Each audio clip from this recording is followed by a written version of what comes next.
Welcome to Startup Tech Valley.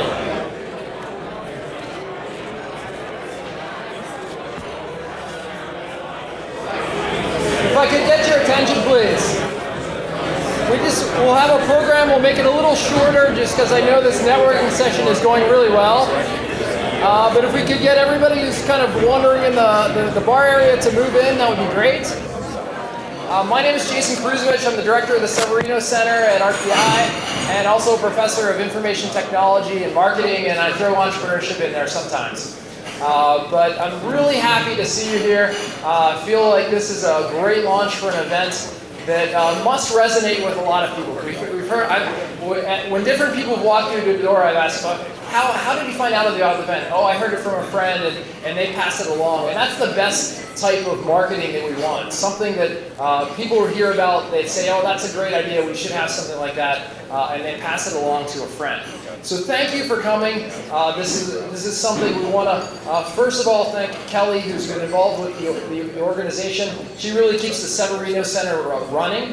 And also thank our sponsors for the night. We couldn't have made this possible without this wonderful room, and Browns has been so supportive in donating the use of the space. And when we kind of came up with the idea, like we would be running with the Entrepreneur's Breakfast series for the last 6 years or so, and we had the idea, well, wouldn't it be great to use this venue and serve beer and kind of do some of the same types of things and program it with great individuals that can inspire our students and our community around entrepreneurship.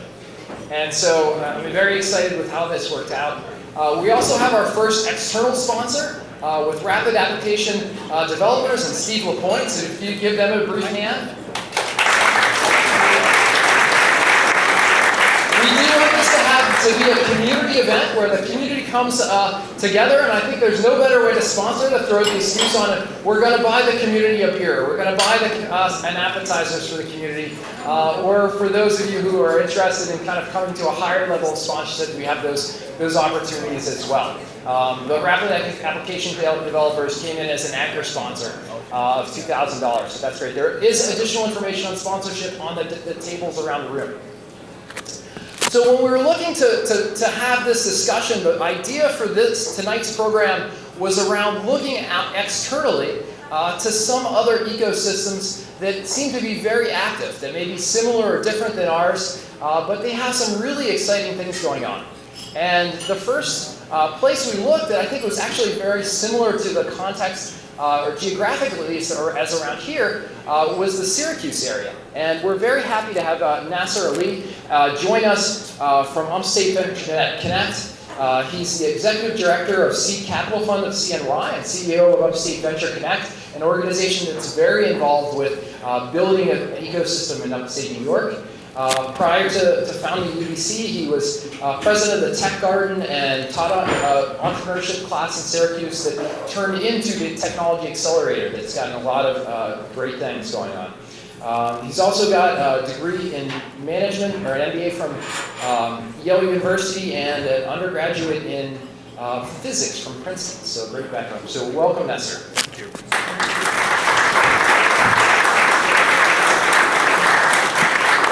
The way I got involved with entrepreneurship is through a program called The Foundry that we've been running. I don't want to go into it there, but that came out from the University of Utah, and one of our alumni out there.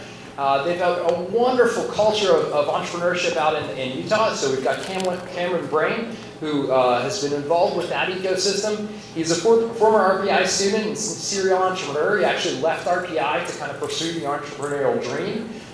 He's now a co-founder serving as a VP of Product and Marketing at his latest startup, Everyone Social, an online publishing platform that leverages employees as a way of increasing the reach of an organization's brand. So welcome, Cameron. Thanks. If you guys want to sit down, So I figured we'd start out, and again, the theme is just trying to understand what it means to build an ecosystem that facilitates entrepreneurship in the capital region. And I just wanted to kind of give both of our speakers an opportunity to just kind of have an intro of their background and anything that brought them to be involved with entrepreneurship and community building. Okay. Wow, that's open-ended. Hi everyone, it's a real pleasure to be here and great to see so many people turning out for, in support of this effort. We started the journey in Syracuse at least 10 years or more ago, even before I got there, when the Chamber of Commerce had a number of businesses, primarily services businesses, that realized that unless and until they found a way to generate new clients for themselves, they were all doomed to failure themselves. Because they were smart enough to see that manufacturing in its current form would not be returning, and they didn't see where new businesses were being started. So what they did was they got together and said, we have to figure out how to get more engagement because we need to meet and understand where these entrepreneurs are and how to get connected to them. And it's been a long journey, but it all got started by that effort to reach out and say, how can we become mentors? How can we create an incubator? How can we become angel investors? How can we give so that the community may gain later on? So happy to expound on that in deeper. Yeah, thank you, Jason and Kelly and everyone. It's really a pleasure to be here. I've had the chance over the last few years to kind of talk to a number of different groups, but I've never actually had the chance to talk to a bunch of RPI people, which is great. As Jason said, I went to RPI for a couple years. I was a economics and electronic arts major, and left to start what was then my second software company. Decided to do it here in Troy. And 4.5 years later, we ended up employing a number of folks that went to RPI, and it was great. And as Jason alluded to, I'm now out in the Utah area on my third company, another software company with a gentleman who actually met back here on the East Coast. So I feel like a lot's changed, and I've got I think a pretty good feeling of running a company here in upstate New York and some other regions, I look forward to talking about them. So when we talk about an ecosystem, there's a lot of different players that could potentially be involved. Just curious if you tried to identify those key players that you were looking at identifying out in the Syracuse or have been involved with in the Utah area. Who were they? How did they come together? And how did they interact? So that's a great question, because one of the things that really struck me when I first moved to Syracuse, and then as I started traveling around upstate, I realized it's probably similar from community to community, is that there was a lot of emphasis on titles and institutions, and it was almost as though people were like cogs in some wheel, where the expectation was that you are who your title says you are, and you're going to do what your title requires to do until your title changes, and then you'll be what the new title expects you to do. And in the world of entrepreneurship, what I found is that titles really don't matter. It's really a function of figuring out what someone brings to the table and what they can throw into the pot to make the mix more productive and more valuable. And so the entrepreneurial community that built up around Syracuse was really made up of not sort of the brainiest engineers, sure we had them, or the richest people, sure we had a few of those, or but it was made up of a collection of people who sort of provided what support they could to entrepreneurs who are trying to build something. So whether that required the resources of a university, or a corporation, or a lawyer, or an accountant, or an investor, it was all of those people had a role to play. And so it was the ability to bring them together in support of this common objective of helping someone who's sort of basically staking their life and their credibility in terms of trying to build something. That was, to me, what we had to accomplish, and I think we're getting there. Yeah, I think I mean, I like to kind of be, I guess, as specific as I can, because I feel like I've had the chance to learn a lot of things through these various companies. And prior to coming here, I'd say that, you know, the first kind of critical element to a startup community is having access to good attorneys, which may sound kind of funny, but I mean, it's definitely been a critical factor in my companies and others that I've been involved with or in proximity to.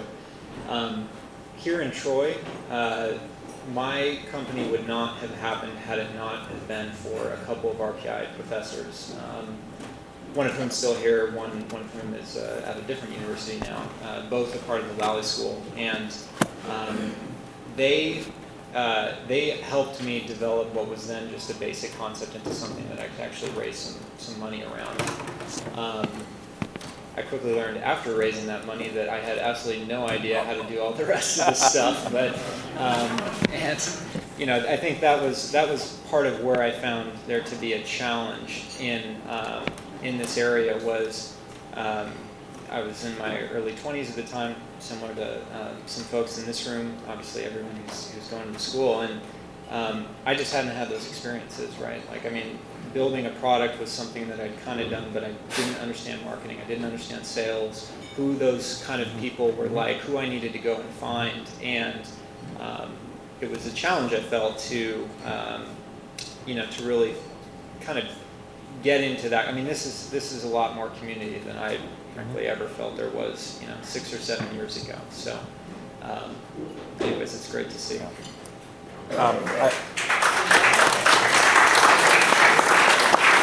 It is awesome to see the room so full, and you know, I just want to reemphasize that, because the story that you're telling is one that is repeated, if not thousands, then at least hundreds of times each year when we graduate some of our best and brightest from the 100+ colleges and universities in upstate.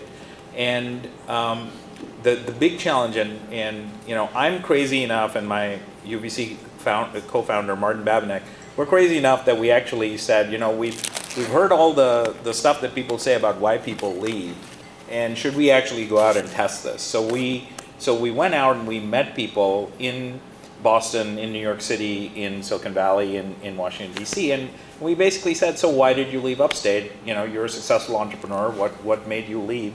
Why are you starting your business in Boston and not? And you know, it was interesting, because not a single one of them said because it snows too much in Syracuse. Not a single one of them said it's because the taxes in California are so much lower than they are in upstate New York, you know, or the regulations in Boston and New York City make it so easy to start a business. So all the usual excuses that people were coming up with didn't apply. In fact, to a person, each and every one of them said exactly what Cameron said, which is that Cameron was lucky enough to find those early mentors, and all of them said, look, when I was there, insert name of city, I was going to college, I knew I wanted to start a business, I didn't know anyone else who had, and I didn't know anyone else who could have helped me. And then, you know, when I got to New York, Boston, San Francisco, wherever, I met so-and-so, they introduced me to so-and-so, and before I knew it, I was with my tribe, I was on my way. You know, so it's really, I just want to amplify that, because what you're hearing is exactly what you would hear if you asked the question from hundreds of Camerons, because I was stupid enough to. So when you look at the different accelerators and other things, that's really a lot of what they're based on, is these mentorships. Mm-hmm. And it's something that comes up over and over again in entrepreneurship. Is there anything that you've implemented or seen that can accelerate that person-to-person networking process? Do you want to take that first? Sure, yeah. Change first place. Just, I think kind of there's something to be said for jamming a bunch of people into a like confined area. And serving free beer. Yeah, and then you add pizza and beer and that other stuff. But this was, I think, actually something that you know, we've been debating a little bit in Utah, is just kind of stumbling around and meeting people just by chance, and you know, that sort of kind of precipitous, just interaction and mingling is so critical. I mean, it's how you meet people that you may want to partner with, or that you may want to join their company or hire, certainly. And in Utah, they've been debating. There are kind of different centers for anyone who's kind of familiar with geography there. You've got Salt Lake City, Provo, and then Park City, all of which are basically 45 minutes from each other, kind of in this triangle. And some people, there's a lot of investors in Park City for obvious reasons, and they want to have a center up there. And the Provo guys, they want to have it down there, and then there's some other Salt Lake folks, like some people that Jason and I know affiliated with the University of Utah that want to have it in Salt Lake. And my own personal opinion is that if they don't give this a lot of thought and bring these folks together so that everyone has one place that they can go to, they're gonna lose a lot of kind of what could be built up as critical mass around that. So, I've looked at this issue as well, because we have a similar problem. I mean, you could, it takes about an hour to drive down to Ithaca from Syracuse, but you go through 5 exits and you could lose all of Silicon Valley between any 2 of those exits. That's how small Silicon Valley is, but it takes you 3 times as long. You could get to Buffalo from Syracuse in the time it takes you to drive from one end of the valley to another. So, we have this density challenge, and this issue of location, beyond a certain amount, it becomes difficult to say, well, let's have one location, because you just can't have people commuting. Even if it takes an hour, there's no reason to commute an hour if you don't have to, if it means going 100 miles. And one of the things that we started to focus on was to say, okay, even if you have multiple locations, let's separate out the activities from the locations, in the sense that even if you have one location or multiple locations, the real issue is how much activity is there, and how can you increase the frequency of those types of collisions that you're talking about. And I think, to answer your question, there's a lot of work that has come out and experiences. And one of my favorite books that I would like to recommend to everyone is my friend Brad Feld, who really has been one of the key architects of the revolution that has made Boulder into one of the key destinations for startups and founders to gravitate towards. And he talks about it in his book Startup Communities. And it's really a series of experiences and things that he was able to convince and work with other entrepreneurs to start creating these events and activities and opportunities, whether it's a coffee club, or whether it's a startup weekend, or whether it is an accelerator program like Techstars, or some Techstars for non-for-profits, or whatever else there is. But these are all really, in some ways, opportunities for people to come together. And the more diverse the people that you bring together, the more interesting the outcomes tend to be. So to me, there's a wealth of knowledge in this book. So I would say, all of you in the room who are interested in helping grow the community, pick what you want out of this, or invent your own, and just go do it. So. And this event comes directly out of Chapter 7, the event section. And so we're doing a little bit of things that are in this book. We hope to actually mash up a lot of the different events. So just to give you just another plug for this book, some of the different things they do, the New Tech Meetup gives individual entrepreneurs 5 minutes in front of a large group to demo their product or service.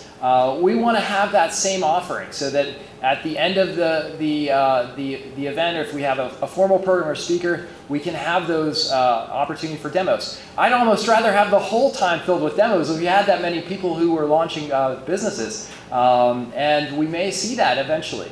But trying to kind of experiment with the models and the different events that they have in this book, and see what comes out. Yep. And so I would encourage you, we've got a sign-up form for people who might want 5 minutes in the crowd. Maybe you're looking for a co-founder. Maybe you're looking for that first customer or partner. This is a great place to pitch for that. this isn't a place to come to pitch for money or something. There's lots of places to go pitch for money. This is a place to maybe pitch for that initial individual who's going to allow you to get started. So that's a great plug for that book. One of the things you mentioned is kind of the moves of Boston and New York and other things, and it made me think of this, and I'm in the middle of another book, Malcolm Gladwell's David and Goliath, and the interesting insights from that book are around sometimes being David can be actually an advantage because you can do things that Goliath can't, and being in a smaller community that's not Boston or New York or Silicon Valley, are there any advantages that we can leverage? Yeah, I definitely believe there are, but more importantly, what I'm finding is that there's a lot of evidence that is supporting that belief. And one of the things that we're finding is that when you're starting something off for the first time, having a network of supporters is really important. And it's not so important necessarily that they put money into your business. Sometimes it's just important that someone's there saying, "Attaboy, go get them," or "Let me introduce you to so-and-so." And those types of things are possible in a place like New York City or Boston, but those collisions, you just have to work a lot harder for those collisions to be productive. Whereas if you have the opportunity to build those networks around you in a smaller community, sometimes it's amazing where they can lead, and in some ways that can be an advantage. The other advantage is that you just have a lot more talent floating around in our communities than people realize. Part of it is how do we amp up the volume so that these events that are going on are well known. So groups like Meetup.com online and so on. If you're on Meetup.com, your visibility is anywhere on the internet, and people from surrounding communities will come. We have one in Syracuse, and there's like 1,000 people. That's like a higher percentage of people in that community that are members of the Meetup than the Meetup group for New York City. So the interesting thing is that a lot of those people are people who are coming from Rochester or Ithaca, because they didn't have a Meetup group that had reached that level of critical visibility. So there's a lot to be done, and that can be done in smaller communities to get higher visibility and more connectivity going. Yeah, I think it's hard because I think it fundamentally comes down to people, right, in everything. And my partner, who has an amazing entrepreneurial story, his name's Eric Roach. You can look him up. He made like $100 million before he was 32. He always says A players make A teams. And I think that extends even to, all other areas, customers. You got to go where the customers are. An example being this trip. Tomorrow I'm going to be spending the next 2 days down in the city, meeting with prospective customers down there. And I think it's I don't know. I am a big believer that you can do it anywhere. I chose here, in Troy to do my last company, and I'm in Salt Lake, which is not a destination that I originally planned on landing after Troy. But, it's doable. I think it's exactly what you were saying. Just having a bit of a support community around, or at least seeking out those people, so that you have an understanding of what maybe you don't know or what your community doesn't offer, so that you can go and get that elsewhere. I think if you're here and you're doing a company, in particular one that's just starting out, you got to be going to Boston and New York. There are really interesting people there. My brother just dropped out of school in Boston to join a startup at the new iMedia Lab thing, joint venture between MIT and Harvard. And I could just feel shudders going across some of this question. Anyways, I'm a big believer that anywhere is possible for sure, and there are great people around. Certainly in upstate New York, I've found some great ones in Utah, but the world is a relatively small place, and you got to find those other people too. Yeah, I agree. I think the point that you're making, you can't build a meaningful company in isolation. And you have to be connected to the markets. It is easier to be connected today from most places than it was before, but So the internet is the new Erie Canal, I guess. So I want to leave time for some community questions, so get your questions ready. But I wanted to ask one more. So is there anything that you think universities can do to encourage individuals to try out entrepreneurship, and even if they don't decide it's something that's for them as far as a profession goes, but even for the educational experience that it offers? Oh, I'll let you go first. This could take the rest of the evening. Well, and that just reminded me, I mean, the previous two questions, kind of density and is it possible? I mean, the density is like right there on the hillside, right? There are so many young people, middle-aged people, professors, everyone inside those buildings is someone you could be working with who might be, starting their own thing. And, I don't know what the answer is. I just, I remember when I was at RPI, there was definitely kind of a pretty high level of like timidness amongst the students in general, I think. And there was also a real lack of connection between the schools. The electronic arts department is like this kind of bastard child out on the hillside. And even the business school to a certain extent. We didn't have any regular interaction with engineering departments unless you sought that out through friends or just made those connections. But I mean, RPI is one of the best schools of its type in the world, and I think there's a lot more potential there in terms of just the people that are there than is really being actualized right now. So, about 5 years ago, I met, after years of trying, I met one person at Syracuse University who was a professor in the School of Information Sciences. And we were able to put together a program that just last year got recommended at the National Governance Association by Ben Bernanke's entrepreneurship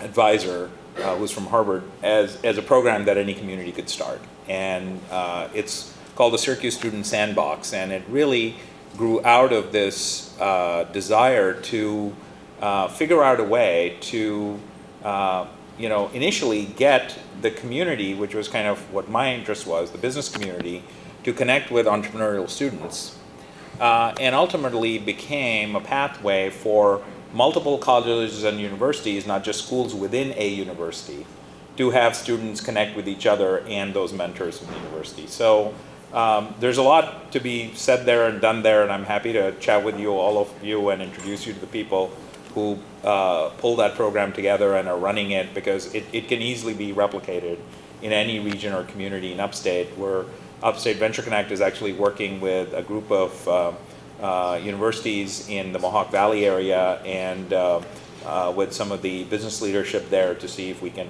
put a similar program together around Utica. But the answer, it can be done, but it does require people to, again, not act based upon their title or their context, but act in terms of sort of saying, okay, this is about helping the entrepreneur. And one of the things that we realized was that even though we had a world-class entrepreneurship program at the business school at Syracuse University, some of the most entrepreneurial people that were coming out of the campus were coming out, they weren't even coming out of the computer science department.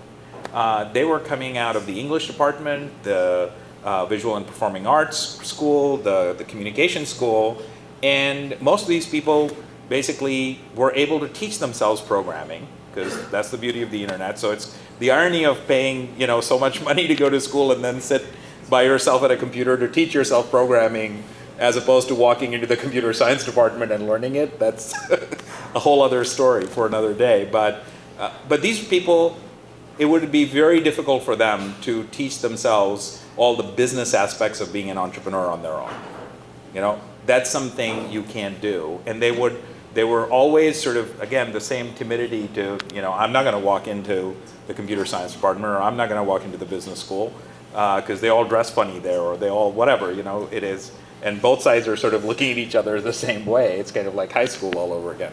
So, but getting those people together was really in some ways something that the students themselves did. And so instead of it being a top-down program to try and create some cross-departmental collaboration, it became more of an effort to say, well, here are some students who are interested in entrepreneurship. Why should the entrepreneurship club just be a group of people who are getting their MBAs? Why not try to see if there are people who are interested across campus and let the students find out who's interested in starting a business, and then let them figure out what the best way to make those connections is. And we found that to be something that was, first of all, low cost. Secondly, it could happen really quickly because everyone's texting everyone all of a sudden and it's all over Facebook. So, it's possible to do it. Do we have questions from the audience? Don't be shy.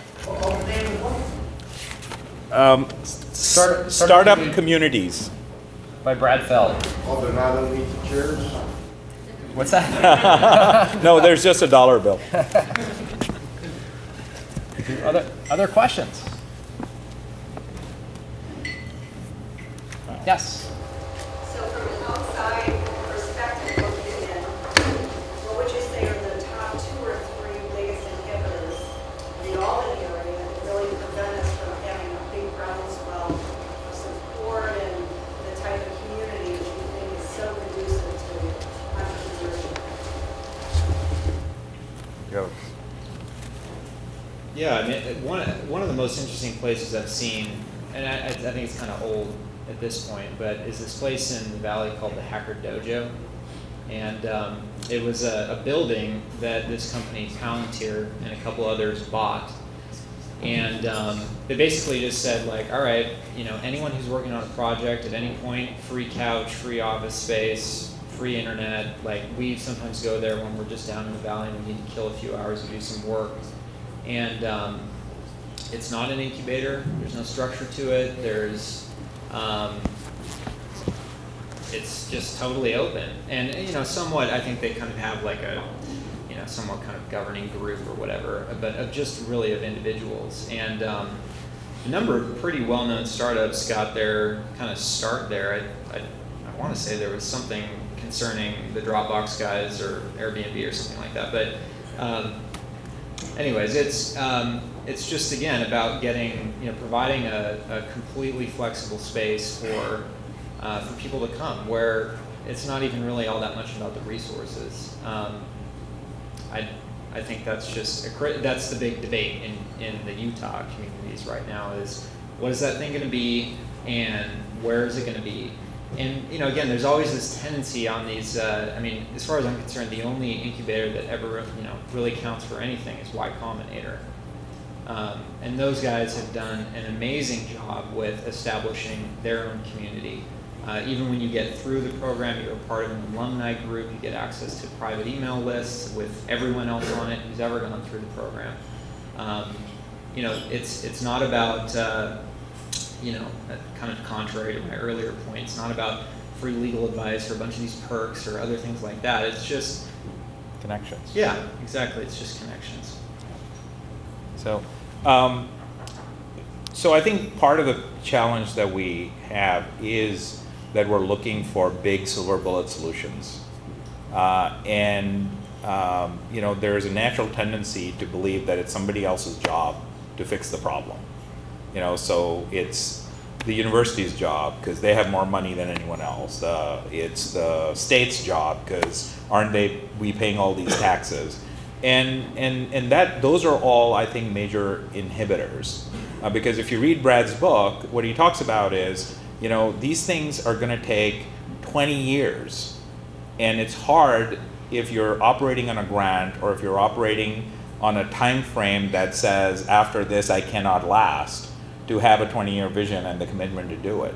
So it's really important to get entrepreneurs, people who have the means and who have the commitment to the community, to step up and start doing things, even if they're micro things. Just being available, for 2 hours every Thursday to have coffee and making sure that entrepreneurs know that you're available and that your time is theirs to book. And if they hook you, then they've got you as a mentor. If not, they've gotten hopefully some feedback and advice so they can do it. That's you know, it may sound trivial, but many times over, it becomes, you know, a cult pattern, a culture, and something where everything ultimately comes back. The third thing I would say is that, you know, there's a real, and by the way, I'm not talking about RPI, I'm not talking about Albany or Tech Valley or anything. I'm just talking about communities like those in upstate New York that have, you know, had a significant amount of downturn and are trying to make their way out of it, but that had really great industrial pasts, you know. And part of what it means is that people want to know what's in it for them up front. They only want to bet on the sure thing. Well, if it's a sure thing, it's not a bet, you know? And in that kind of environment, you forget that great companies are born where 1,000 others that have tried to do the same thing have failed. And so the question is, why is it that in places like Silicon Valley and other places, people can continue to bet 1,000 times over and get that one Google, whereas in other places, people are unwilling to make a single bet and still waiting somehow for Google to happen. You know, so it's all about how you, you know, how you play the game. You just have to have a different mindset that says it goes around. It's going to come back, and that's something that I think is very important. But it's up to each of us as individuals to play that role. We don't have to risk our livelihoods or you know, our pensions or anything to do that. So, Jeff. Looking at the skill set that a typical entrepreneur might have, that you've been familiar with, what would be the greatest weakness or the greatest opportunity or them to change to do better? I've got my own hunch, but I want to hear what you two would say. A weakness that would help them really get some traction. Well, in this area, I don't think it's technical. Right? I mean, we have engineering schools with people that can design and build, you know, pretty much anything. And I mean, that was my experience with my last company that I ran here. You know, at that point, the technical skill was easy to get. You know, those were people that I already knew in school. It was everything else that makes a business, right? It was marketing and sales and business development and you know, frankly, just having an understanding of those worlds and who I needed to go find and hire for them. And as a counterpoint, that's Utah's strength. Utah's strength is sales in a big way. And I spoke with some people earlier that are familiar with companies like Inside Sales and HireVue, and Omniture was originally there, now Domo. You know, these are companies that are tech, but they've been very significantly built off of having a big sales team and having a sales team that's good at it, you know. And that's for obvious cultural reasons, right? You've got a bunch of young Mormon guys and gals coming back from missions. They've been selling for 2 years, and they speak multiple languages. And it's great, but it totally lacks in the technical area. Like, I've got one developer in particular that was our first developer. We hired this guy named Nanda from Nepal, and he's awesome. But he and, you know, I mean, it was a fight to get him in that environment. And, you know, he and any one of these other guys can go to any one of these companies that they want and get paid whatever they want within Utah. Yeah, here I think I've learned a lot about business, you know, and customers and selling and marketing, having moved to Utah. But I definitely garnered what I know about product and development and the technical side of things, being in RPI, being here in New York. Yeah, I would say that, you know, one of the things that's always surprised me is that anyone who's been in business recognizes that without sales you don't have a business. But I have yet to come across a business school that has a good course in sales. You know, so I'd love to learn more about it. Anybody can go. It's underway right now. Well, I'd love to learn more about it because I think a lot of other schools need it. You know, so would love to help spread the word. And but I think at a more fundamental level, when I look back to my own failures as an entrepreneur. The thing that I think most people walk into, they don't start down the entrepreneurial journey unless they're truly in love with what they see the world will be like when their idea reaches fruition. And many of them prepare themselves with all the things that they can learn. So I can learn what it's like to negotiate a term sheet. I can learn what it's like to build a JavaScript plugin. I can learn all of that stuff.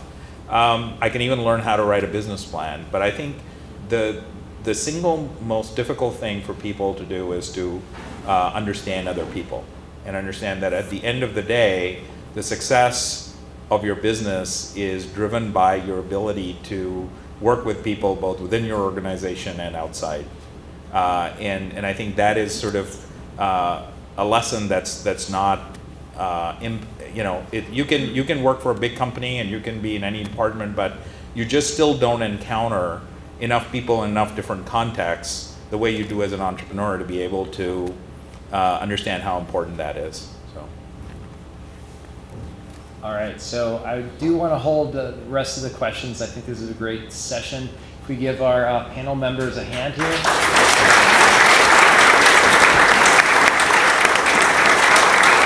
So can I do one more plug? Sure. Okay, one last plug. I drove all the way from Syracuse with this book, so I want people to know about it. But a lot of what you've heard me talk about and a lot of what other communities are doing, this is a book called The Rainforest. And it's written by a guy by the name of Victor Wang, H-W-A-N-G, and his partner Greg Horowitz. And I think this comes closer than anything else I've read to explaining the culture and the behaviors that successful entrepreneurial ecosystems and communities have. And the rainforest analogy is again built around the fact that you have to have enough diversity happening to figure out what's really worth growing and preserving and keeping and nurturing. But if we all tried to do one thing and tried to do the same thing, we wouldn't necessarily have that kind of output that those communities do. So thank you. Cameron, any last thoughts that you'd like? No. Well, thank you all for coming. This is, in this event, we look externally to get some other perspectives of entrepreneurial communities. The November 13th event, we're going to have some local technical companies that have started up and been successful in this area. We're still finalizing the list of panelists, but I expect another great discussion. And thank you all for coming. This is something that we do want to also be a community event. If you want to get involved in either helping us promote the event, sponsoring the event, or helping us to arrange speakers, if there's something in the things that you're doing that you say, if I saw a session on this, that would be really helpful. We're looking for this. One of the key insights from Brad's book is that the entrepreneurial communities have to be entrepreneurially led. So the entrepreneurs have to take the lead. And so I kind of look to the entrepreneurs of the audience to say, so come help and see what we can do. So thank you all for coming and enjoy the rest of the night. Well done. Thank you.